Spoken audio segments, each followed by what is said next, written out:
မတွေးသင့်သောအတွေးများဘုရားဘာသာဝင်သူတော်စင်တွေအနေနဲ့တွေးတောစရာတွေရှိကြတဲ့အတိုင်းတွေးတောမှုတွေပြုကြမိမှာပဲသို့တော့မြတ်စွာဘုရားရဲ့အဆုံးအမတော်ရတွေးသင့်တဲ့အတွေးများနဲ့မတွေးသင့်တဲ့အတွေးဆိုတာရှိသေးတယ်မြတ်စွာဘုရားဟာဆုံးမဩဝါဒပေးတဲ့အခါမှာအရာရာမှာခွဲခြားစိတ်ဖြာပြီးတော့မှလှုပ်တဲ့နာနဲ့မလှုပ်တဲ့နာပြောတဲ့နာနဲ့မပြောတဲ့နာကြံစီတဲ့နာနဲ့မကြံစီတဲ့နာလို့ဆိုပြီးခွဲခွဲခြားခြားပိုင်းပိုင်းခြားခြားဟောကြားတော်မူလေးရှိတာဒါကအလွန်တဘာဝကြဘယ်ရာပဲဖြစ်ဖြစ်လောကမှာလှုပ်တဲ့နာရှိတယ်လို့မလှုပ်တဲ့နာလည်းရှိတာပဲပြောတဲ့စကားရှိတယ်လို့မပြောတဲ့စကားလည်းရှိတာပဲတွေးတဲ့အတွေးရှိတယ်လို့မတွေးတဲ့အတွေးတွေလည်းရှိတာပဲအဲ့ဒီမတွေးတဲ့အတွေးတွေကိုမြတ်စွာဘုရားသခင်ကိုရောမြတ်ကဘာကြောင့်မတွေးသင့်တာဆိုတာအကြောင်းဖော်ပြပြီးတော့ဆုံးမဩဝါဒပေးတာအဲ့တော့ဘုရားဘာသာဝင်သူတော်စင်တွေအနေနဲ့မြတ်စွာဘုရားရဲ့အဆုံးအမကိုခံယူထားကြသည့်ပုဂ္ဂိုလ်တွေဖြစ်သည့်အားလျော်စွာဘုရားရဲ့အဆုံးအမကိုရှေးဥစွာနာယူမှတ်သားကြရအောင်နာယူမှတ်သားပြီးထိုအဆုံးအမတိုင်လိုက်နာကျင့်သုံးကြရအောင်သို့မှသာလဲဆင်းရဲဒုက္ခမျိုးမျိုးကလွတ်မြောက်ပြီးထာဝရအငြိမ့်တက်ဖြစ်တဲ့နိဗ္ဗာန်ချမ်းသာကိုမျက်မှောက်ပြုနိုင်မှာဖြစ်တယ်ဘယ်ရာမှလောကမှာအကြောင်းမဲ့ဖြစ်လာတယ်ဆိုတာမရှိဘူးမှန်ကန်တဲ့လမ်းကြောင်းပေါ်လျှောက်မှမှန်ကန်တဲ့စခန်းကိုရောက်မှာဖြစ်တယ်ဟောလမ်းမမှန်လို့ရှိရင်ကိုရောက်တဲ့စခန်းဟာလည်းပဲကောင်းတဲ့စခန်းမဖြစ်နိုင်ဘူးဒါကြောင့်မို့မြတ်စွာဘုရားရဲ့အဆုံးအမတွေကိုနာယူမှတ်သားကြရတယ်ကွဲကွဲပြားပြားသိရှိအောင်နားလည်အောင်ကြိုးစားကြရတယ်ဘုရားတရားတော်နဲ့ပတ်သက်လာလို့ရှိရင်ရှေးဥစွာနာယူမှတ်သားခြင်းဆိုတာအစပဲဖြစ်တယ်နာယူမှတ်သားရုံနဲ့ပြီးသလားလို့ဆိုမပြီးသေးဘူးစိတ်ထဲနှလုံးထဲမှာဆွဲဆွဲမြဲမြဲဖြစ်အောင်ဆောင်ထားဖို့လိုတယ်ဆောင်ထားရုံနဲ့ပြီးပြီလားဆိုမပြီးသေးဘူးမြတ်စွာဘုရားအဆုံးအမတော်မိမိတို့ရဲ့နှုတ်ကနေပြီးတော့ထုတ်ဖော်ပြီးတော့ပြောဆိုနိုင်မှုလိုတယ်ဒါနဲ့တင်ပြီးပြီလားလို့ဆိုမပြီးသေးဘူးစိတ်ထဲကလည်းကြံစီတွေးတောပြီးနဲ့တိပဲနားလဲအောင်စဉ်းစားဖို့လိုအပ်တယ်စဉ်းစားပြီးတဲ့အခါမှာဘုရားဆုံးမတိုင်းလိုက်နာကျင့်ကြံကြိုးကုပ်အထုတ်ခြင်းဖြင့်ဘဝ၏အဓိပ္ပာယ်စုံဆုံးမမှုရဲ့အဓိပ္ပာယ်တွေကိုရှင်းရှင်းလင်းလင်းကြီးသိသွားပြီဆိုတဲ့အခါကျမှမြတ်စွာဘုရားရဲ့အဆုံးအမဆောင်ရွက်မှုမြတ်စွာဘုရားအဆုံးအမနဲ့ပတ်သက်ပြီးလိုက်နာဆောင်ရွက်မှုဟာကောင်းကျိုးချမ်းသာတွေပေးပြီးလမ်းဆုံးနိုင်တယ်လို့ဒီလိုဆိုတာအရေးကြီးဆုံးကတော့မြတ်စွာဘုရားအဆုံးအမတိုင်းလိုက်နာကျင့်သုံးမှုဟာအရေးကြီးဆုံးပဲလို့ဒီလိုမှတ်လိုက်နာကျင့်သုံးမှုမပြုလို့ရှိရင်အဆုံးအမဩဝါဒတစ်ခုဟာဘယ်သူရဲ့ဆုံးမဩဝါဒပဲဖြစ်ဖြစ်မှန်ကန်တဲ့ဆုံးမဩဝါဒတစ်ခုမလိုက်နာဘူးမကျင့်သုံးဘူးအသုံးမချဘူးဆိုရင်အကျိုးတစ်ခုဖြစ်ပေါ်စေမှာမဟုတ်ဘူး။ဘာနဲ့တူတယ်လဲလို့ဆိုလို့ရှိရင်အစာအာဟာရတစ်ခုကမစားဘဲနဲ့ကြည်နေုံနဲ့ဘယ်တော့မှဝလာမှာမဟုတ်ဘူး။အစာအာဟာရရဲ့အကျိုးကျေးဇူးကိုလည်းခံရမှာမဟုတ်ဘူး။ယောဂရှိလို့ဆေးတောက်မယ်ဆိုမတောက်ဖဲထားရင်ထိုဆေးရဲ့အကျိုးကျေးဇူးကိုရမှာမဟုတ်ဘူး။ယောဂပျောက်ခြင်းဆိုတာလည်းဖြစ်လာမှာမဟုတ်ဘူး။ဒါကြောင့်မို့လက်တွေ့ကျင့်သုံးမှုဟာဆေးတောက်တာနဲ့လည်းလားသရံတူတဲ့အစာအာဟာရစားတာနဲ့လည်းလားသရံဘယ်ရာပဲဖြစ်ဖြစ် မလုပ်ရင်ဖြစ်လာမှာမဟုတ်ဘူးဆိုတာတော့သိချတယ်။ဒါကြောင့်မို့မြတ်စွာဘုရားရဲ့အဆုံးအမတလေးတစားအမှတ်တရထားပြီးတော့လိုက်နာကျင့်သုံးကြရတယ်။အဲ့ဒီလိုက်နာကျင့်သုံးမှုကိုပဲဓမ္မာနုဓမ္မပฏิပတ္တိလို့ဒီလိုခေါ်တာ။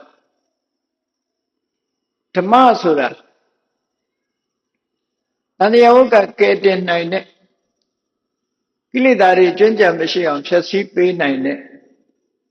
အစဉ်စဉ်ပယ်ဖြတ်သွားတဲ့မေတ္တရားဖို့တရားတို့မဲ့ဖို့တို့ရဲ့အာယုံပြုရာ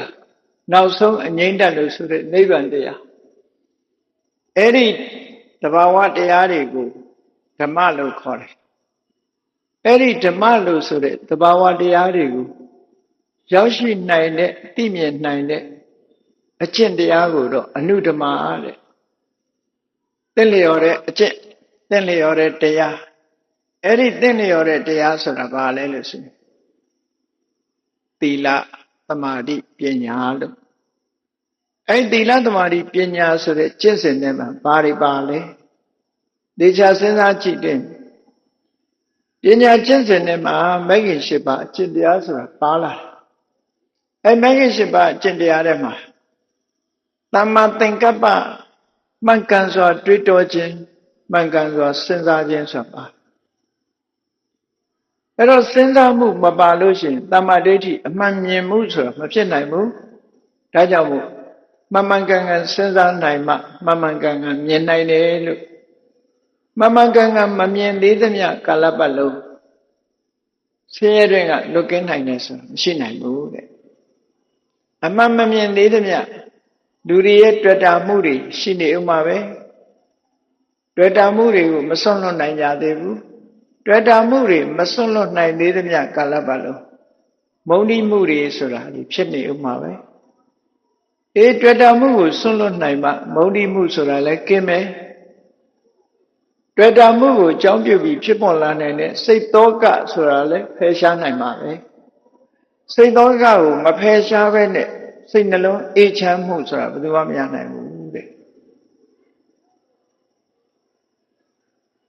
အလုံးပိဋကဆင်ញင်စဉ်းစားပြီးတော့ချိ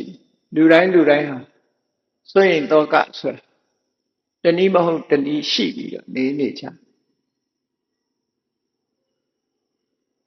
ပူကြရတယ်သာသမီရှိတဲ့ပုဂ္ဂိုလ်ကသာသမီအတွက်ပူရတယ်ပစ္စည်းရှိတဲ့ပုဂ္ဂိုလ်ကပစ္စည်းအတွက်ပူရမပူရဘူးဆိုတာအပြောမျှတာဖြစ်တယ်နောက်ဆုံးမှာဘယ်သူအတွက်မှပူစရာမရှိရင်ကိုယ့်အတွက်ပူရကျမကြီးအတွက်ပူရတယ်ပူစရာမရှိတာလို့မရှိအဲ့ဒီပူစရာတွေကဘယ်ကနေမြစ်ဖြားခံပြီးလာနေတယ်လဲလို့ဆိုရင်တွေ့တာမှုတွေမြစ်ဖြားခံလာတယ်ဒါကြောင့်တွေ့တာမှုကိုမဖယ်ရှားနိုင်ဘူးဆိုလို့ရှိရင်ဆိုရင်တော့ကဆိုတာတွေလေဘယ်တော့မှဖယ်ရှားနိုင်မှာမဟုတ်ဆိုရင်တော့ကမဖယ်ရှားဘဲနဲ့စိတ်နှလုံးအေးချမ်းစွာငြိမ်ငြိမ်ချမ်းချမ်းနေနိုင်တယ်ဆိုတာဘယ်သူမှမရှိဘူးတဲ့လူတွေကဆိုရင်မှုမရှိဘဲနဲ့စိတ်နှလုံးအေးချမ်းစွာနေဖို့ကြိုးစားကြတယ်သို့တော့တွေ့တာမှုကိုမစွန့်လွတ်နိုင်သေးတဲ့သောကဆိုတာလာနေဥမှာပဲလာနေသေးသမျှစိတ်နှလုံးအေးချမ်းမှုဆိုတာအစစ်အမှန်ရရှိနိုင်မှာမဟုတ်ဘူးလို့ဒီလိုဆိုတာပါဒါကြောင့်မို့မြတ်စွာဘုရားရဲ့ဆုံးမတော်ရဘုရားရဲ့ဒွိတာဝကဥပဒကဥပတိကဘိက္ခုဘိက္ခုနီလို့ဆိုတဲ့မြတ်စွာဘုရားရဲ့တာဝကတွေဘုရားဆုံးမတော်ရမတွေးသင့်တဲ့အတွေးတွေကိုရှောင်ကျင်ဖို့လိုအပ်တယ်တွေးသင့်တဲ့အတွေးကိုသာတွေးပြီးမတွေးသင့်တဲ့အတွေးကိုရှောင်နိုင်မှမိမိတို့လိုအပ်တဲ့ချမ်းသာဒုက္ခတွေကိုရနိုင်မှာဖြစ်တယ်မတွေးသင့်တာတွေတွေးနေသမျှဘယ်တော့မှချမ်းသာဒုက္ခဆိုတာရမှာမဟုတ်ဘူးချမ်းသာဒုက္ခဆိုတာအလိုလျောက်ဖြစ်ပေါ်လာနိုင်တဲ့အရာမဟုတ်ဘူးလောကမှာဘယ်အရာပဲဖြစ်ဖြစ်မှန်ကန်တဲ့အကြောင်းတရားကင်းပြီးတော့ဘယ်အရာမှဖြစ်ပေါ်လာခြင်းမရှိဘူးဒါကြောင့်မို့ မတွေးတဲ့အတွေးနဲ့တွေးတဲ့အတွေးဆိုတာမိမိတို့ရဲ့နေ့စဉ်ဘဝကွယ်ကွယ်ပြားပြားနားလည်ပြီးတော့တို့တွေမတွေးတဲ့အတွေးတွေမတွေးမိအောင်တွေးတဲ့အတွေးတွေကိုသာတွေးမိလေအောင်ဆိုတာနေ့စဉ်လိုက်နာကျင့်သုံးဖို့ကြိုးစားကြရမှာဖြစ်တယ်ပေါ့။ဘာဖြစ်လို့မြတ်စွာဘုရားကမတွေးတဲ့အတွေးကိုမတွေးဖို့ဆုံးမဩဝါဒပေးရတယ်လေလို့ဆိုဘာဒီဆိုးကျိုးတွေဖြစ်နိုင်လဲဘယ်ရာပဲဖြစ်ဖြစ်စဉ်းစားကြည့်လေလူတယောက်စီးကြိုယောဂရှိရဆိုစီးကြိုယောဂနဲ့မတည့်တဲ့အစာမစားတဲ့အစာမစားတဲ့နာကိုစားရင်ဘာဖြစ်စီးကြိုသွေးကြိုတက်လာမှာတက်လာရင်ဘာဖြစ်လဲနောက်ဆုံးမှာကြောက်ကတ်တွေပျက်စီးမယ်မျက်စိအမြင်တွေပျက်စီးလာမယ်ဖြစ်ပေါ်လာတဲ့ခန္ဓာကိုယ်မှာထိခိုက်သွားတဲ့အနာတွေမကျက်တော့ဘူးဆိုတာတွေဖြစ်လာစီးကြိုရဲ့ဆိုးချိုးတွေရလာမှာပဲပေါ့ဒါဘာဖြစ်လို့ရမစားတဲ့အစာစားလို့ဖြစ်တာတခြားယောဂတွေလည်းထို့တူပဲမသွားတဲ့နေရာသွားလို့ရှိရင်လေဘယ်လိုလားအပ်တဲ့ဆိုးကျိုးတွေဖြစ်လာမှာပဲမပြောတဲ့စကားပြောမိလို့ရှိရင်လေမလိုလားအပ်တဲ့ဆိုးကျိုးတွေဖြစ်လာနိုင်တာအဲ့ဒါလိုပဲမတွေးတဲ့နာတွေကိုတွေးနေပြီလက်ခံပြီးတွေးတောနေမယ်ဆိုလို့ရှိရင်ကတော့ဆိုးကျိုးတွေလာလိမ့်မယ်တဲ့အနည်းဆုံးဆိုးကျိုးတွေမြတ်စွာဘုရားကဆိုးကျိုးတွေဒီနေရာမှာဖော်ပြတယ်မတွေးတဲ့အတွေးကိုတွေးပြီဆိုလို့ရှိရင်ဘာဖြစ်မလဲဒီနေရာမှာမတွေးတဲ့အတွေးဆိုတာလဲမှတ်သားဖို့လိုအပ်တယ်ပေါ့မတွေးတဲ့အတွေးတွေးလို့ဆိုးကျိုးတွေရတယ်ဆိုတာလဲမှတ်သားကြရမှာဖြစ်တယ်ပေါ့အဲ့တော့မတွေးတဲ့အတွေးဆိုတာဘာတော့ဆိုရင်လောဘနဲ့မတွေးရဘူးလောဘအခြေခံတဲ့အတွေးချံမျိုးမတွေးရဘူးလောဘအခြေခံပြီးတွေးတဲ့အတွေးမျိုးကိုတွေးတာကာမဝိတက်ကလို့ခေါ်တယ်တွေ့တာစရာနှစ်သက်စရာလိုချင်စရာအာယုန်ဒီပေါ်မှာတွေ့တာမှုလိုချင်မှုနှစ်သက်မှုဆိုတာတွေနဲ့ဒီအတွေးတွေနဲ့တွေးလိုက်မယ်ဆိုလို့ဒီအတွေးဟာမတွေးတဲ့အတွေးပေါ့နောက်တစ်ခုဒေါသနဲ့တွေးတဲ့အတွေးမျိုးလဲမတွေးတဲ့အတွေးပဲစိတ်ဆိုးပြီးတော့တွေးနေတဲ့အတွေးဟာဘယ်တော့မှအကောင်းမဖြစ်ဘူးတဲ့နောက်တစ်ခုကြီးမားတဲ့ဒေါသကြောင့်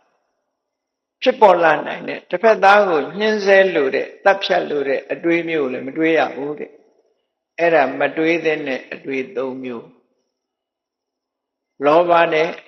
လောဘကိုအခြေခံပြီးတော့တွေးတဲ့အတွေးမျိုးတွေကြည့်လေလောဘနဲ့တွေးတယ်ဆိုတာလိုချင်မှုကိုအခြေခံပြီးတွေးလိုက်လို့ရှိရင်အကယ်၍သာကိုယ်မှာထိမ့်ချုပ်မှုမရှိဘူးဆိုရင်ဘာဖြစ်လဲလောဘကြီးလို့ရှိရင်သခိုးတော်၎င်းဓမြတော်၎င်းဖြစ်မှာသူများပစ္စည်းကိုလိုချင်တဲ့ပုဂ္ဂိုလ်မျိုးဖြစ်လာမှာပဲထိမ့်ချုပ်မှုရှိနေလို့သာသခိုးဓမြမဖြစ်တာဟုတ်လိုချင်တဲ့စိတ်နဲ့လောဘကိုအခြေခံပြီးထိမ့်သိမ့်မှုမပြုဘဲနဲ့နေမယ်ဆိုလို့ရှိရင်ဒီအတွေးသည်လမ်းဆုံးကတော့သခိုးဓမြဒုစရိုက်မှုရာဇဝမှုကိုကျွလွန်စေနိုင်တဲ့အတွေးတစ်ခုပဲလို့တို့ပဲဆိုတာဒါဖြင့်ဒေါသနဲ့တွေးတဲ့အတွေးကဘာတော့ဒေါသတွေဖြစ်ပေါ်လာတဲ့အခါဒေါသဖြစ်နေရင်ဒေါသနဲ့တွေးတဲ့ပုဂ္ဂိုလ်တယောက်ဒေါသအရှိန်မပြေသေးလို့ပြောသမျှစကားတွေကလည်းမဖွဲမရာတွေဖြစ်လာလုံသမျှတွေကလည်းမဖွဲမရာတွေဖြစ်လာနောက်ဆုံးဒေါသနဲ့တွေးတဲ့အတွေးကြောင့်ဒီကနေ့ခေတ်မှာလူသတ်မှုတွေဆိုတာဖြစ်လာသူတွေတတ်တယ်တရားတွေတတ်တယ်ညီကိုချင်းချင်းခိုင်ရန်ဖြစ်ပွားတယ်သားနဲ့ဖေနဲ့ဖြစ်တယ်မိသားစုမှာဖြစ်တယ်ဒေါသဆိုတဲ့အတွေးနဲ့မခံကျင်စိတ်နဲ့တွေးတဲ့အတွေးဟာနောက်ဆုံးဘယ်ထိအောင်ပို့လို့ဒေါသဖြစ်လာတဲ့ပုဂ္ဂိုလ်တယောက်နဲ့ပတ်သက်ပြီးတော့မြတ်စွာဘုရားဟောထားတဲ့ဒေသနာတော်တွေမှာကြည့် ဒေါသဖြစ်တဲ့ပုဂ္ဂိုလ်ဟာတဲ့ဒေါသနဲ့တွေးမိပြီဆိုရင်ကိုယ့်ကိုတတ်မိတယ်ကိုမိဘကိုတတ်မိတယ်ယဟန္တာကိုတတ်မိတယ်သူတော်ကောင်းတွေကိုပြစ်မှားတယ်ဟောဒီကိစ္စတွေလိုက်ကြည့်မယ်ဆိုလို့ရှိရင်ဒေါသနဲ့အတွေးကိုမတွေးသင့်တဲ့အတွေးကိုတွေးလို့ဒီအဆင့်ထိရောက်သွားတာလို့သူပြောတယ်ဟောနောက်တစ်ခုကပါတော့ဆိုလို့ရှိရင်ညှင်းဆဲလုံမှုနဲ့တွေးတဲ့အတွေးတရားတွေပျက်စီးစေလိုတဲ့စိတ်နဲ့တစ်ဖက်သားဆုံးရှုံးနစ်နာသွားမှုဆိုတဲ့အတွေးတွေကရုဏာကင်းမဲ့တဲ့ညှင်းဆဲလိုတဲ့အတွေးမျိုးဟာလည်းပဲမကောင်းတဲ့ဘက်ကိုသယ်ဆောင်သွားနိုင်တယ်ဒါကြောင့်မို့ကာမဝိတက်ကကာမဂုဏ်အာယုန်တွေနဲ့ပတ်သက်ပြီးတော့လောဘနဲ့တွေးတဲ့အတွေးဗျာပါဒဝိတက်ကမုန်းတိမှုကိုအခြေခံပြီးတော့ဒေါသနဲ့တွေးတဲ့အတွေးဝိဟိတဝိတက်ကတစ်ဖက်သားကိုညှင်းဆဲတပ်ဖြတ်လို့တဲ့အတွေးနဲ့တွေးတဲ့အတွေးတဲ့အဲ့ဒီအတွေး၃မျိုးကိုဘုရားဘာသာဝင်သူတော်စင်တွေရှောင်ဖို့မြတ်စွာဘုရားကတပည့်တာဝကတွေရှောင်ပါတဲ့ဒီအတွေးမျိုးတွေမတွေးမိအောင်ထိမ့်သိမ့်ကြပါလို့ဒီလိုဆိုတာအဲ့တော့ဆိုးကျိုးတွေဖြစ်ပေါ်လာနိုင်လို့မတွေးခိုင်းတာမြတ်စွာဘုရားကတော့ဒီဆိုးကျိုးဆိုတာလေးတွေကိုဘယ်လိုဖော်ပြတော့လို့ဆိုဒါတွေဟာသိဉာဏ်ကင်းမဲ့မှုကြောင့်ဖြစ်ပေါ်လာတဲ့အတွေးတွေဖြစ်သည့်အတွက်ကြောင့်ဒီအတွေးတွေကိုအကုသလဝိတက္ကအသိဉာဏ်ကင်းမဲ့မှုကြောင့်ဖြစ်ပေါ်လာတဲ့အတွေးအကုသိုလ်အတွေးပေါ့ဒီနေရာအဲ့ဒီအတွေးတွေကြောင့်ဘာတွေဖြစ်တုံးဒီအတွေးတွေကလူကိုဘာတွေဖြစ်စေနိုင်တော့ဆိုရင်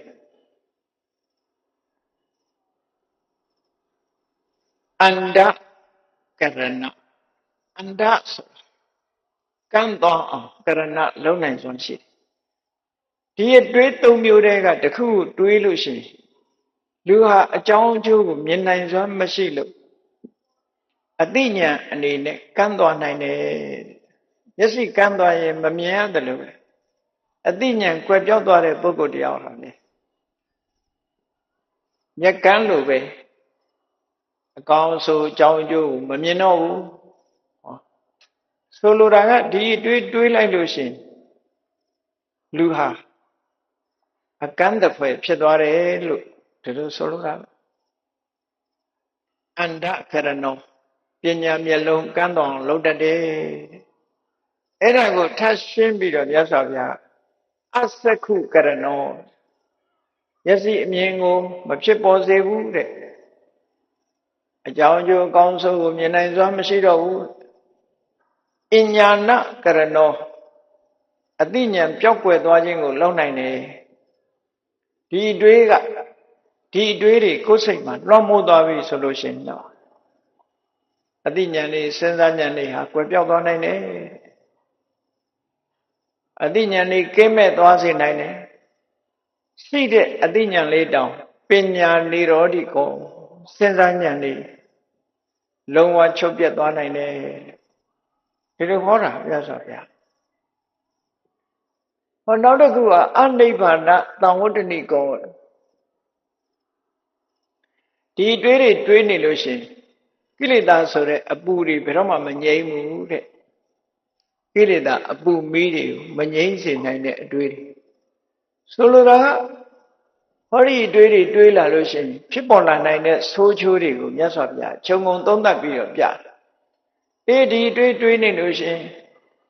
မင်းအကြောင်းကျိုးကိုမမြင်မှုမျက်စိကန်းသွားတဲ့လူလိုအကြောင်းကျိုးမမြင်တော့ဘူးအစက္ခုကရဏောဘယ်တော့မှအမြင်မျက်စိမရှိဘူးအညာဏကရဏောအသိတွေကွယ်ပေါက်သွားနိုင်တယ်ပညာနိရောဓိကောအသိပညာတွေချုပ်ဆုံးပျောက်ကွယ်သွားနိုင်တယ်အနိဗ္ဗာန်သံဝတ္တနိကောစိတ်နှလုံးအေးချမ်းမှုကိုလည်းဘယ်တော့မှဖြစ်မှာမဟုတ်ဘူးဟောစိတ်နှလုံးအေးချမ်းနေခြင်းတဲ့ပုဂ္ဂိုလ်တွေဒီတွေးမျိုးတွေကိုရှောင်မှပဲဖြစ်မယ်ဟောမရှောင်ရင်မဖြစ်ဘူးတဲ့ဒါကြောင့်မို့လို့မြတ်စွာဘုရားဒီတွေးတွေကိုမတွေးဘူးလို့မတွေးသင့်တဲ့အတွေးများဒီလိုဟောကြားတာဖြစ်တယ်ကဲတော့ဒီအတွေးတွေဟာဘာနဲ့ပတ်သက်ပြီးဖြစ်တတ်တာတော့ကြည့်လောဘဆိုတဲ့အတွေးက တတဝါနဲ့လည်းပတ်သက်တယ်သင်္ခါရလို့ဆိုတဲ့သက်မဲ့အရာတွေနဲ့လည်းပတ်သက်တယ်သက်ရှိနဲ့ပတ်သက်တယ်သက်မဲ့နဲ့ပတ်သက်တယ်ဒီလိုဆိုလို့လောကလူတွေလိုချင်တယ်နှစ်သက်တယ်လောဘနဲ့တွေးတာဉာဏ်နာတွေဟာသက်ရှိနဲ့ပတ်သက်ပြီးတော့လည်းတွေးမိတတ်တယ်သက်မဲ့အရာတွေနဲ့ပတ်သက်ပြီးတော့လည်းတွေးတတ်တယ်သက်ရှိအပေါ်မှာတွေ့တာမှုတွေဖြစ်ပေါ်လာတတ်တယ်သက်မဲ့အရာတွေပေါ်မှာလည်းတွေ့တာမှုကိုဖြစ်စေတယ်ဒါလို့ဆိုတာပေါ့ဒီပုဂ္ဂိုလ်တယောက်ကိုကာမဂုဏ်အာယုစိတ်နဲ့တွေ့တာနေပြီဆိုတွေ့တော်ချမ်းစည်းနေပြီဆိုလို့ရှိရင်ဒါကသက်ရှိတ attva ပေါ်မှာတွေ့တာမှုလို့ပြောတွေ့တယ်ဆိုတာလူချင်းချင်းနဲ့တွေ့တာမဟုတ်ဘူးတိရစ္ဆာန်ပေါ်တွေ့တာလည်းရှိတယ်ပေါ့တရားတွေပေါ်မှာတွေ့တာကိုဆိုလိုတယ်တတ္တသင်္ခါရလို့ဆိုတာဒီနေရာကျတော့သက်မဲ့တွေကိုဆိုလိုပစ္စည်းဥစ္စာတွေပေါ်မှာတွေ့တာတယ်လောဘနဲ့တွေးတယ်ဘယ်ဟာမျိုးရရင်ကောင်းမှာပဲဘယ်ဟာမျိုးလိုချင်လိုက်တာလောဘနဲ့တွေးအဲ့ဒါလို့တွေးတဲ့အတွေးဟာကောင်းကျိုးကိုဖြစ်စေနိုင်လားဆိုဖြစ်စေနိုင်ဘူးတဲ့ဒီတွေးတွေလွှမ်းမိုးနေတဲ့ပုဂ္ဂိုလ်ရဲ့စိတ်မှာခြေနေစိုးတွေဖြစ်လာနိုင်တယ်ထိရင်ထိမထိရင်ဖြစ်မှာမထိတဲ့ပုဂ္ဂိုလ်တွေအတွက်ထိမ့်သိမ့်နေလို့ရှိရင်တော့ပို့ပြီးတော့တိုးတက်မလားမထိမ့်သိမ့်မှုဆိုရင်ပိုဆိုးလာနိုင်တယ်လို့ယောဂများလို့ပဲထိမ့်ထားလို့ရှိရင်သက်သာမထိမ့်လို့ရှိရင်ပိုတိုးလာအဲ့တော့ကာမဝိတကလို့ဆိုတဲ့ကာမဂုဏ်အာယုန်တွေခံစားလို့မှုနဲ့တွေးတဲ့လောဘနဲ့တွေးတဲ့အတွေးတွေသက်ရှိတရားတွေနဲ့လည်းပတ်သက်တယ်သက်မဲ့ပစ္စည်းဥစ္စာတွေနဲ့လည်းပတ်သက်တယ်ဘယ်အရာနဲ့မှလောဘဖြစ်ပြီးတော့လောဘနဲ့တွေးတဲ့အတွေးတွေကိုကျယ်ပြန့်စွာမတွေးပါစေနဲ့တွေးမိလို့ရှိရင်ဖယ်ရှားပစ်ပါတဲ့မဖယ်ဘူးဆိုရင်ဆိုးကျိုးတွေလာလိမ့်မယ်တဲ့အမြင်မျက်စိတွေပျောက်ကွယ်သွားနိုင်တယ်အသိပညာတွေပျောက်ကွယ်သွားနိုင်တယ်စိတ်နှလုံးအေးချမ်းမှုတွေဆုံးရှုံးသွားနိုင်တယ်ဒီလိုဆိုတာပေါ့အဲ့ဒါကြောင့်မြတ်စွာဘုရားဒီကာမဂုဏ်အာယုန်နဲ့ပတ်သက်တဲ့လောဘနဲ့တွေးတဲ့ကာမဝိတ္တဆိုအတွေးမျိုးမတွေးသင့်ဘူးလို့ဒါကဣတိယပါဠိတော်မှာအန္တကရဏတုတ်ဆိုပြီးတော့မြတ်စွာဘုရားဟောထားတာဒါကိုဘုန်းကြီးတို့မြန်မာလို့ပြန်ပြီးရှင်းလင်းဟောကြားတာဖြစ်တယ်ဖះဟောတဲ့တရားပဲဒါမြတ်စွာဘုရားကိုယ်တိုင်ဟောခဲ့တာဒီအတွေး၃မျိုးဟာအန္တကရဏကံတော်အောင်လုံနိုင်တယ်တဲ့အသက္ခုကရဏမျက်စိကင်းမဲ့တော်အောင်လုံနိုင်တယ်အညာဏကရဏမသိအောင်လုံနိုင်ပညာនិရောဓိကအသိပညာတွေချုပ်ပြောက်သွားအောင်လုံနိုင်တယ်အနိဗ္ဗာန်တောတ္တနိကစိတ်နှလုံးနဲ့အငြိမ့်ဓာတ်တွေကိုမဖြစ်စေဘူးအငြိမ့်ဓာတ်တွေဆုံးရှုံးပျက်စီးသွားနိုင်တယ်လို့ဒီလိုဆိုတာအဲ့ဒီထဲမှာနံပါတ်1ကာမဝိတ္တကတရားဝါတွေသက်မဲ့တွေသက်ရှိတွေသက်မဲ့ပစ္စည်းတွေနဲ့ပတ်သက်ပြီးလောဘဖြစ်တာနဲ့တွေးတဲ့အတွေးတခါဗျာပါဒဆိုတဲ့စိတ်ဖောက်ပြန်ပြီးဒေါသနဲ့တွေးတဲ့အတွေ့စိတ်ဆိုးတယ်ဆိုတာသက်ရှိတ attva ကိုသာဆိုးတာမဟုတ်ဘူးသက်မဲ့အရာတွေပေါ်မှာလည်းစိတ်ကဆိုးရတယ်သက်ရှိတ attva တွေပေါ်မှာစိတ်ဆိုးတယ်လို့သက်မဲ့အရာတွေလေတိုက်ရင်တိုက်တယ်မိုးရွာရင်ရွာတယ်မရွာရင်မရွာဘူးနေပူရင်ပူတယ်နဲ့လူတွေစိတ်ဆိုးမှုတွေဆိုတာသက်ရှိတယ်မကဘူးသက်မဲ့ပါစိတ်ဆိုးတတ်တယ်နော်အဲ့ဒီလိုဗျာပါဒဆိုတဲ့စိတ်တိုးနေတဲ့ပုဂ္ဂိုလ်တယောက်ဗျာပါဒဆိုတဲ့ဒေါသလွှမ်းပြီးတော့တွေးနေတဲ့ပုဂ္ဂိုလ်တယောက်တစ်ဖက်သားပျက်စီးမှုကိုအမြဲတမ်းကြံစည်မိနေတတ်တယ်ပေါ့အဲ့ဒီမှာလည်းပဲတရားနဲ့ပတ်သက်ပြီးတော့ဒေါသဖြစ်တယ်သက်မဲ့အရာဝတ္ထုတွေနဲ့ပတ်သက်ပြီးတော့ဒေါသဖြစ်တယ်အဲ့ဒါလို့ဒေါသဖြစ်လာပြီဆိုလို့ရှိရင်ဘာဖြစ်လဲအမြင်မျက်စိတွေကန်းသွားနိုင်တယ်တဲ့အသိဉာဏ်တွေတုံးသွားနိုင်တယ်စိတ်နှလုံးအေးချမ်းမှုတွေဆုံးရှုံးသွားနိုင်တယ်ဟုတ်မို့ကိုယ့်ဟာကိုယ်စဉ်းစားပါ ဒေါသနဲ့တွေးပြီးတော့စိတ်တိုးနေတဲ့စိတ်ကောက်နေတဲ့လူတယောက်ညတောင်အေးချမ်းချမ်းအိတ်နိုင်မှာမဟုတ်ဘူးမကြေမနက်တွေဖြစ်နေသမင်းတောင်မစားနိုင်ဘူးနော်မကြေမနက်ဖြစ်နေသမင်းတောင်မစားဆင်းရဲဒုက္ခတွေနဲ့ပဲကြုံနေတာအဲ့ဒါကြောင့်မို့ဒီအတွေးတွေမတွေးနိုင်နဲ့ဒေါသနဲ့တွေးတဲ့အတွေးတွေမတွေးရဘူးတွေးရင်ဆိုးကျိုးတွေဆက်လက်ဖြစ်ပေါ်နေတယ်ရသော်ခင်ဗျာဟောတာနောက်တစ်ခါဝိဟိတံဝိတကအဲ့ဒါကြတော့ညှင်းဆဲတပ်ဖြတ်ဖို့အတွေးမျိုးကရုဏာကင်းမဲ့တဲ့အတွေးအဲ့ဒါကြတော့သက်ရှိတတဝါနဲ့ပဲသက်ဆိုင်သင်္ခါရနဲ့မသက်ဆိုင်ဘူးသင်္ခါရအပေါ်မှာတပ်ဖြတ်တယ်ဆိုတာမရှိဘူးနော်ဒါကဘုရားရဲ့အယူဆစိတ်ဆိုးပြီးတော့တစ်ပင်ခုတ်ဖြစ်တာဆိုရင်ဂျိန်းဝါဒအရာဆိုရင်တစ်ပင်ဟာအသက်ရှိပြီသက်ရှိအနေထားလို့ပြောနိုင်တယ်သို့တော့မြတ်စွာဘုရားကဒီနေရာမှာညှင်းဆဲတပ်ဖြတ်တယ်ဆိုတာတရားဝါတွေနဲ့ပတ်သက်တယ်ဒါကြောင့်မို့ဝိဟိတံဝိတက်ဆိုတဲ့ညှင်းဆဲလို့မှုအတွေ့သည်သက်ရှိတတ္တဝါဘဝမှာရှင်သန်နေခွင့်မပေးပဲသူ့ရဲ့အသက်ရှင်မှုကိုရပ်ဆိုင်ပယ်ဖြတ်ပြတဲ့အတွေ့မျိုးတွေဆိုလိုတာတတ္တဝါတွေကိုတတ်တယ်ဖြတ်တယ်လူချင်းတတ်ဖြတ်တယ်ဆိုတာတွေဟာဒီဝိဟိတဝိတက်လို့ဆိုတဲ့အတွေ့ကိုအခြေခံရတာကြီးပဲကောအဲ့ဒီအခြေခံလာတဲ့နေရာမှာချက်ချင်းဖြစ်တာလည်းရှိတယ်ကြိုတင်ပြီးတော့ဖြစ်နေနေတာလည်းရှိတယ်တတ်ဖြတ်မှုကျွလွန်တဲ့ပုဂ္ဂိုလ်တိုင်းဟာတခဏအတွင်းမှာဖြစ်ဟောဒီဝိဟိတဝိတက်လွှမ်းမိုးခံရလို့ဖြစ်သွားတာလူတယောက်ကိုစိတ်ဆိုးလို့ထပြီးတော့တတ်မိတယ်ဆိုတာလေအဲ့ဒီအချိန်လေးဟာဝိဟိတဝိတက်လွှမ်းမိုးသွားတာပဲ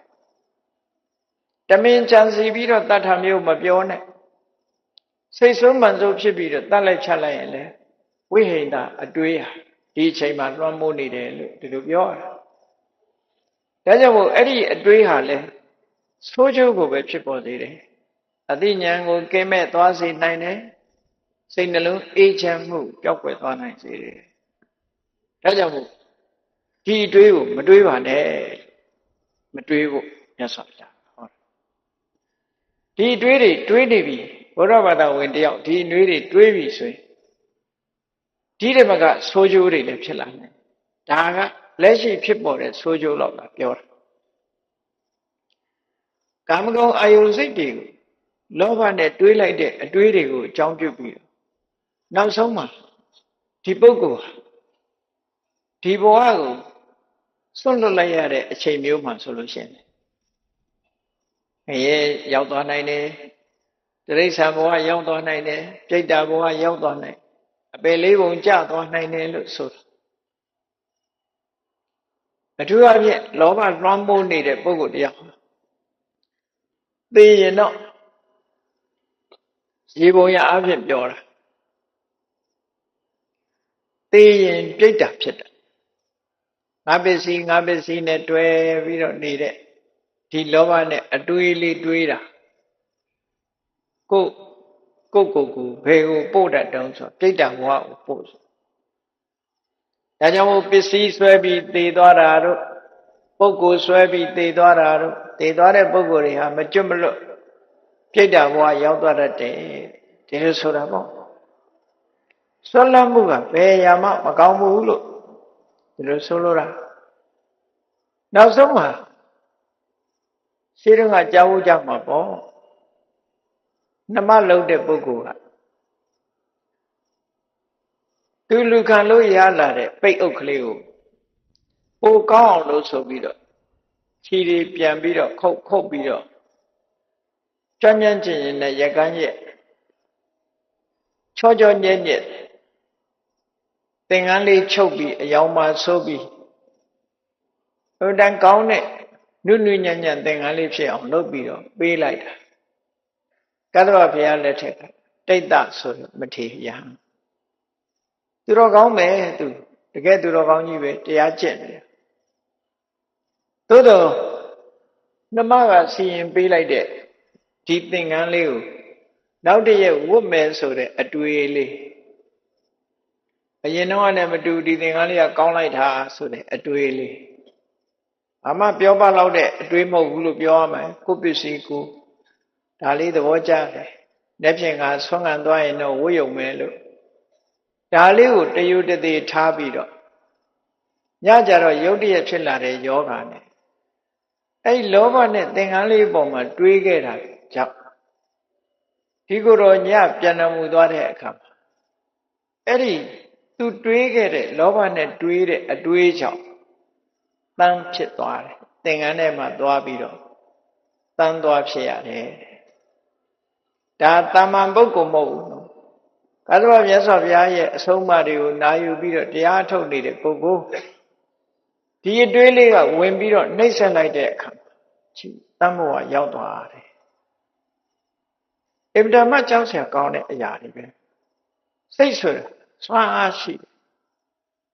ဒီစိတ်လွှမ်းမိုးနေရင်ဒီစိတ်တိုင်းသွားတာမြတ်စွာဘုရားကဟောတယ်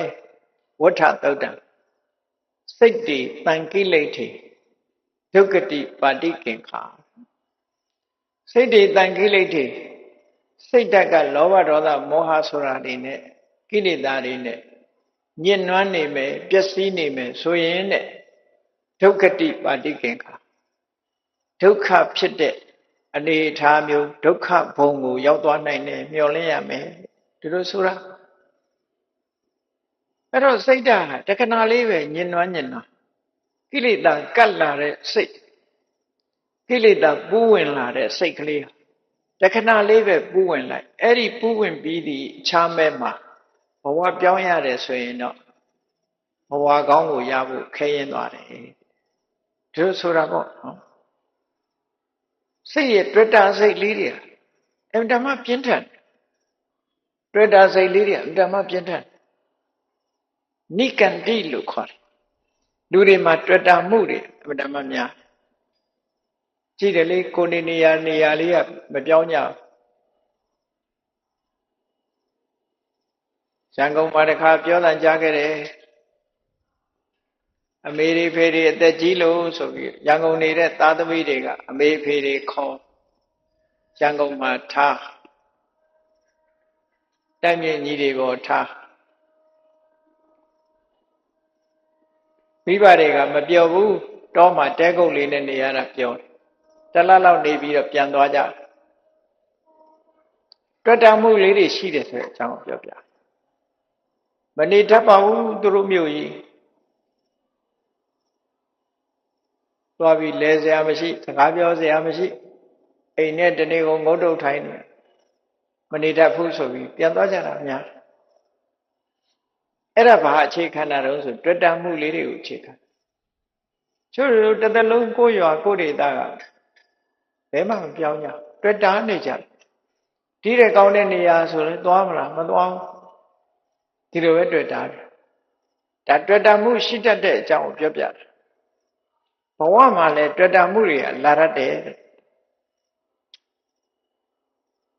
မေးကြည့်ပါလားကြောက်ဆယ်မျိုးကလူတွေမန္တလေးပြောင်းမလားဆိုတော့ကြောက်ဆယ်ပိုကောင်းတယ်ပြောအောင်နော်ကြောက်ဆယ်ပိုကောင်းတယ်မန္တလေးနေတတ်ပါဘူးလောကလူတွေဟာတွေ့တာမှုဆိုမတိမသာရောတိတိသာသာရောရှိတတ်တယ်ဗေမိတာရမင်းကြီးအကြောင်းကြားဘူးတယ်မို့လားဗေမိတာရမင်းဆိုတာဘုရားနဲ့ပထမဆုံးအချိန်တွေ့တဲ့အချိန်သောတာပန်ဖြစ်တယ်ဝေလူဝံဥယျာဉ်ကြီးကိုတန်ဃာတွေကိုလှူတယ်နောက်ဆုံးကြတော့မြတ်စွာဘုရားကိုနေ့စဉ်နဲ့စိတ်ကပ်တယ်ဗေမိတာမသရတရားကောင်းတဲ့ပုဂ္ဂိုလ်သာသနာတော်ကိုချီးမြှောက်တယ်ဘုရားဘာသာသာသနာတော်နဲ့ပတ်သက်လာတဲ့အရာတွေဆိုရင်ဆိုပါစို့ဘုရားရဲ့တပည့်ဆိုရင်ဘယ်လိုပြစ်မှုကျူးလွန်လာ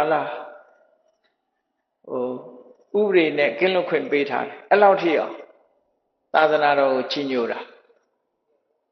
အဲ့ဒီဗိမိတာရမင်းကြီးဟာနောက်ဆုံးကြတော့နန်းချပြီးတော့သားဖြစ်တဲ့အစာတတရဲ့တပ်ဖြတ်မှုကိုခံရသောတာပန်ဖြစ်ပေမဲ့တပ်ဖြတ်မှုကိုခံရတဲ့အချိန်မှာသောတာပန်ဖြစ်လို့အပင်ငရဲတော့မကြဘူး သို့တော့သူ့ရဲ့တွေ့တာမှုလို့ဆိုတဲ့အရင်ဘဝတွေကနေခဲ့တဲ့ဖြစ်ခဲ့ဘူးတဲ့စတုမာရနတ်မင်းကြီးတွေရဲ့အချမ်းရံထဲမှာပါတယ်နတ်ဘလူးဆိုတာအဲ့ဒီဘဝကိုသူကသဘောကျဒါကြောင့်မလို့ဗေမိတာရမင်းကြီးတည်တဲ့အခါကျတော့ဇနဝတ္တပဆိုတဲ့နတ်ဘလူးသွားဖြစ်တယ်တကယ်ဆိုလို့ရှိရင်ဒါဝရိနာတို့တုတိတာတို့ဖြစ်နေတာပေါ့ဒီတဲ့အဆင့်မြင့်တဲ့နတ်ပြည်မဖြစ်ဘူးအဲ့ဒီမှာပဲသွားဖြစ်တယ်ဒါဘာဖြစ်လို့လဲဆိုတော့တွေ့တာမှုချောင်း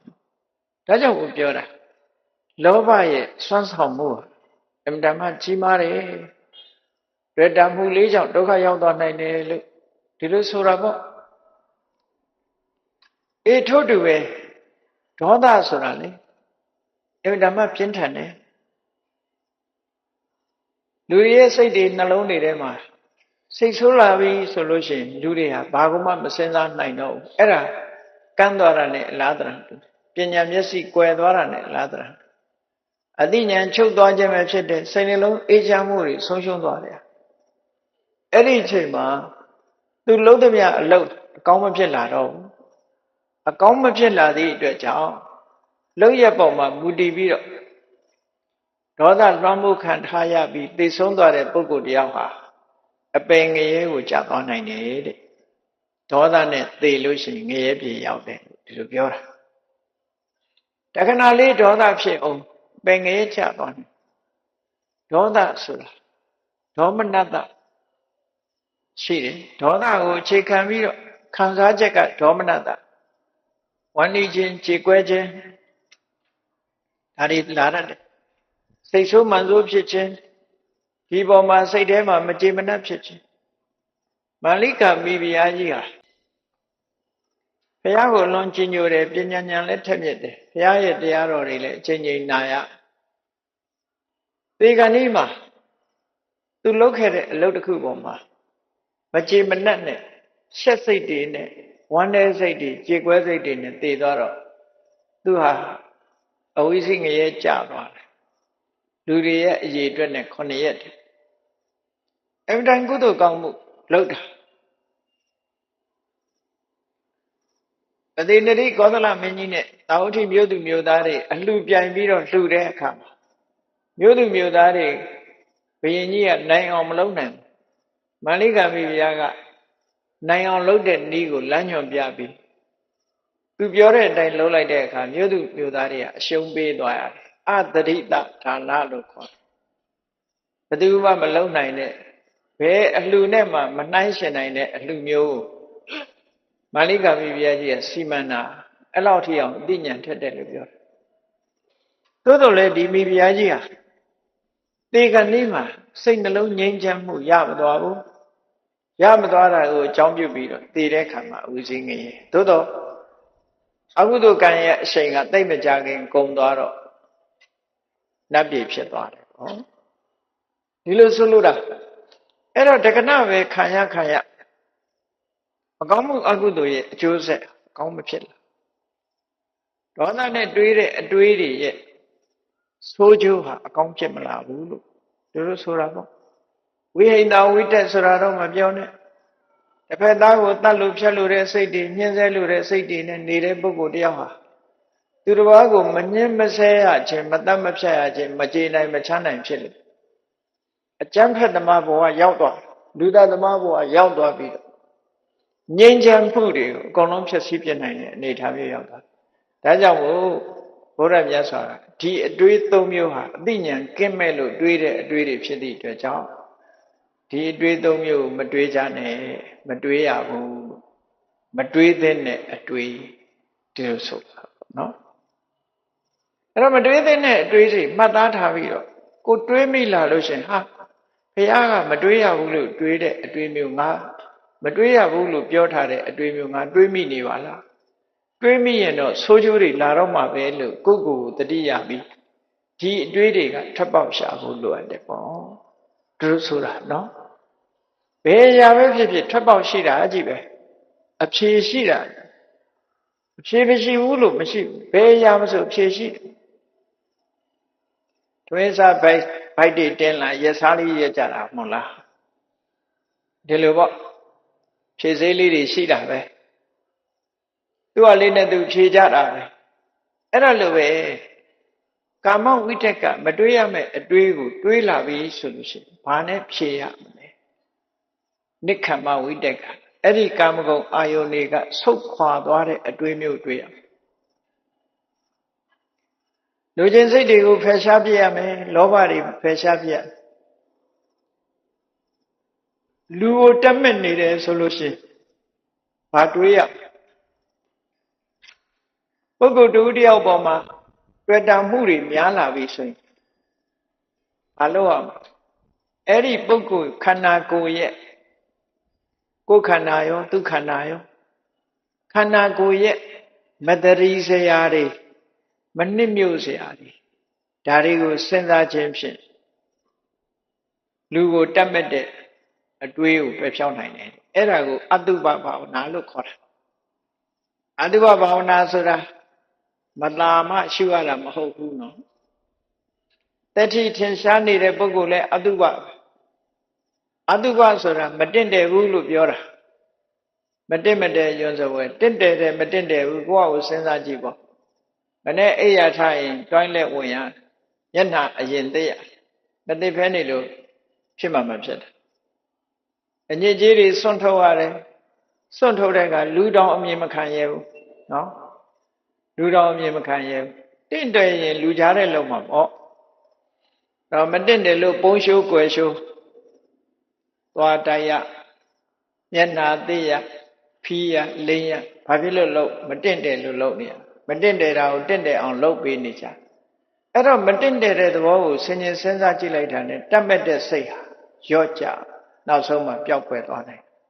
အဲ့ဒါလို့ကာမဂုဏ်အာယုံကထွက်ခွာနိုင်တဲ့အတွေးမျိုးတွေကိုနိက္ခမဝိတက်ကလို့ဒီလိုခေါ်တယ်နိက္ခမဆိုတာထွက်ပေါက်လောဘနဲ့တွေးတဲ့အတွေးတရားပေါ်မှာတွေ့တာမှုတွေဆိုရင်အဲ့ဒီတရားရဲ့မတင့်တယ်မှုတွေကိုဆင်ញင်စဉ်းစားခြင်းဖြင့်ဖယ်ရှားပြစ်နိုင်ပါတယ်လောဘကိုအလောဘဆိုတဲ့အတွေးနဲ့ဖယ်ရှားပြစ်နိုင်ပါတယ်ဒီလိုပြောတာပဲအဲ့ဒါလို့ဖယ်ရှားတဲ့အခါမှာအဆင့်ဆင့်ဖယ်ရှားပုံလေးကိုမှတ်သားဖို့လိုရတယ်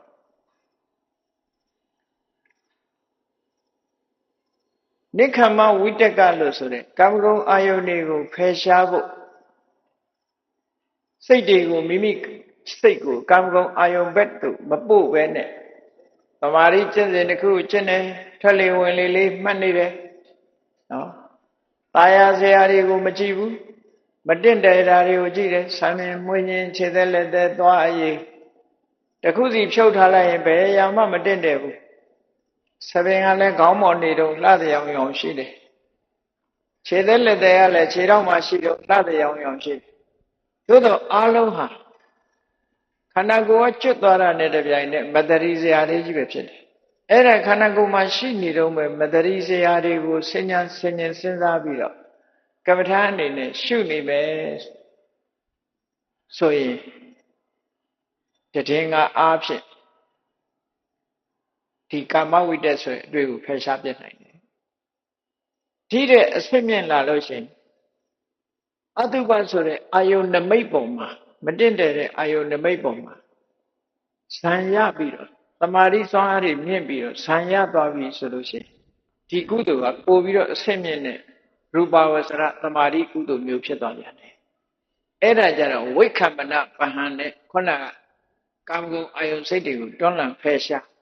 တော်တော်ကြာအောင်ခွာထားနိုင်တဲ့အနေအထားမျိုးရောက်သွားတယ်အဲ့ဒီအတုပဇံကိုအခြေခံပြီးတော့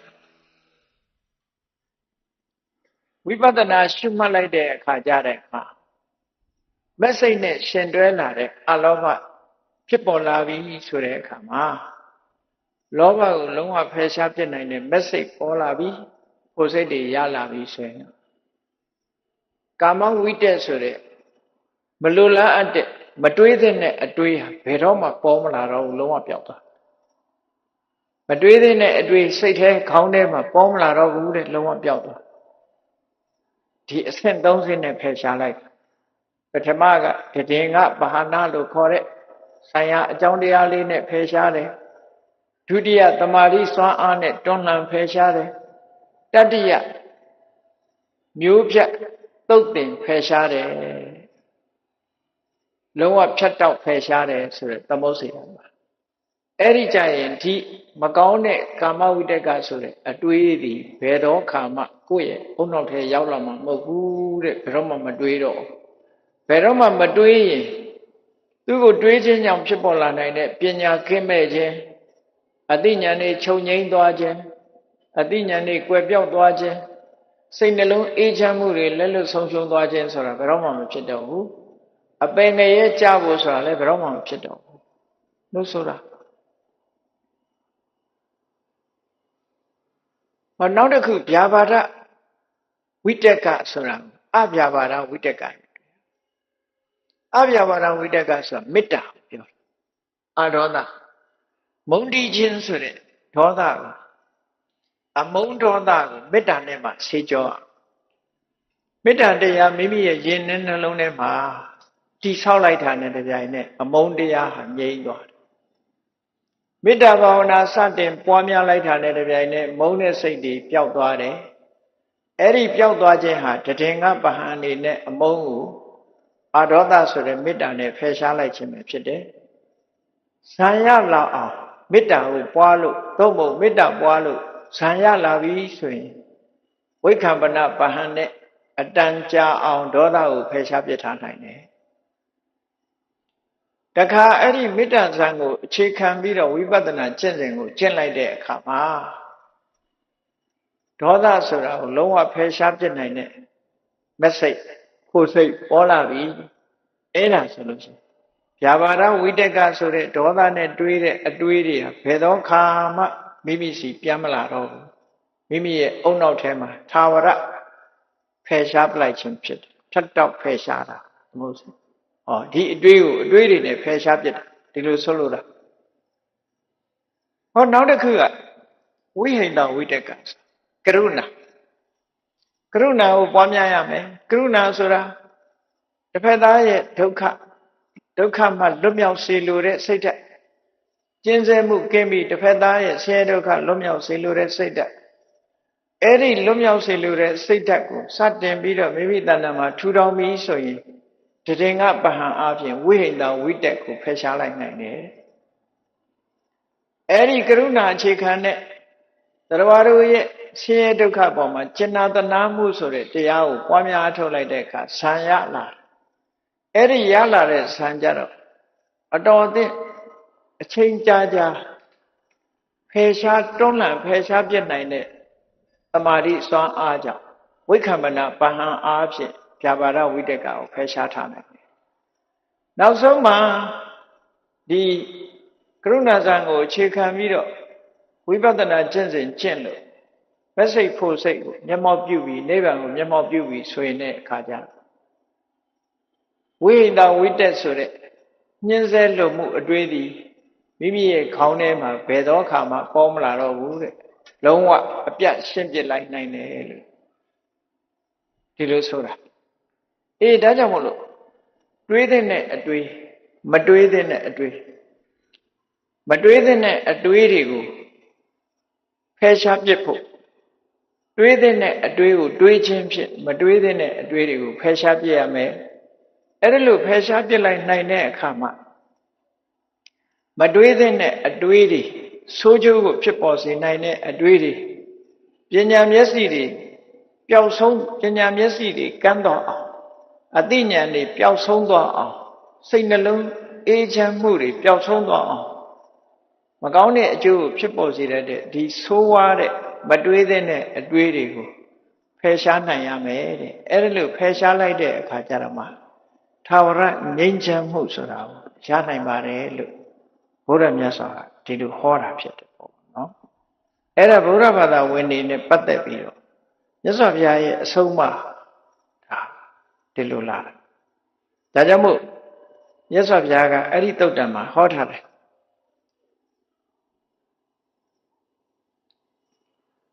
တယောဝိတက်က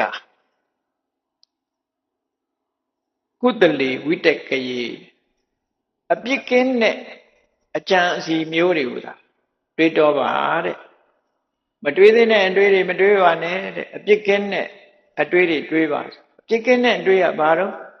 အာလောဘနဲ့တွေးတဲ့အတွေးအာဒေါသမေတ္တာနဲ့တွေးတဲ့အတွေးကရုဏာနဲ့တွေးတဲ့အတွေးနော်အဲ့ဒီအတွေးတွေကိုတွေးပါတဲ့တယောပါဏအခုတလေအကုသိုလ်အတွေးတွေကိုတော့လုံးဝဖယ်ရှားပစ်ပါမိမိတဏ္ဍာမှာမဖြစ်ပါစေနဲ့အဲ့ဒါလို့ဖယ်ရှားပစ်နိုင်ပြီဆိုလို့ရှိရင်ဘာနဲ့ဥပမာတူလို့ဆိုရင်အရှင်ပြင်းပြင်းနဲ့ရွာချလိုက်တဲ့မိုးတွေဟာမြူမုံတွေကိုပျောက်ကွယ်သွားစေတယ်လို့ဒီတွေးတဲ့အတွေးတွေမိမိတဏ္ဍာမှာဖြစ်ပေါ်အောင်လုပ်ပြီးတော့မတွေးတဲ့အတွေးတွေကိုငြိမ်ဝတ်အောင်ဖယ်ရှားဖြစ်နိုင်ဖို့ကြိုးစားအထောက်ပါတဲ့အဲ့ဒါလို့ကြိုးစားအထောက်တဲ့အခါကျတော့ဝိတက်ကုပသမမတွေးတဲ့အတေးတွေဟာလုံးဝငြိမ်ဝတ်ပျောက်ကွယ်ပြီးတော့သွားပါလိမ့်မယ်အဲ့ဒီငြိမ်ဝတ်ပျောက်ကွယ်သွားတာနဲ့အမျှသာဝရငြိမ်းချမ်းမှုဆိုတဲ့ဉာဏ်နဲ့နှလုံးထဲကငြိမ်းချမ်းမှုတွေကိုလည်းရရှိလာမှာဖြစ်တယ်လို့ဘုရားမြတ်စွာကဆုံးမဩဝါဒပေးထားတာဖြစ်ပါတယ်ဒါကြောင့်တရားချစ်ခင်သူတော်စင်ပြိဿအပေါင်းတို့မတွေးတဲ့အတွေးတွေကိုရှောင်ရှားလို့တွေးတဲ့အတွေးတွေမိမိတို့တဏ္ဍာမှာတွေးလို့တွေးတဲ့အတွေးတွေနဲ့မတွေးတဲ့အတွေးတွေကိုတွန်းလှန်ဖယ်ရှားပစ်ပြီးဘုရားရဲ့အဆုံးအမအတိုင်းတွေးတဲ့နာမတွေးတဲ့နာဒီနှစ်ခုကွဲကွဲပြားပြားသိပြီးမတွေးတဲ့နာတွေကိုဖယ်ရှားလို့တွေးတဲ့နာတွေကိုတွေးခြင်းအဖြစ်မိမိတို့ရဲ့တဏ္ဍာမှာဒီစိတ်နှလုံးရဲ့အေးချမ်းမှုတွေကိုရရှိနိုင်ကြမှာဖြစ်တယ်လို့ကိုယ်စီယုံကြည်ပြီးဘုရားရဲ့အဆုံးအမတိုင်းလိုက်နာကျင့်သုံးနိုင်ကြပါစေကုန်သတည်း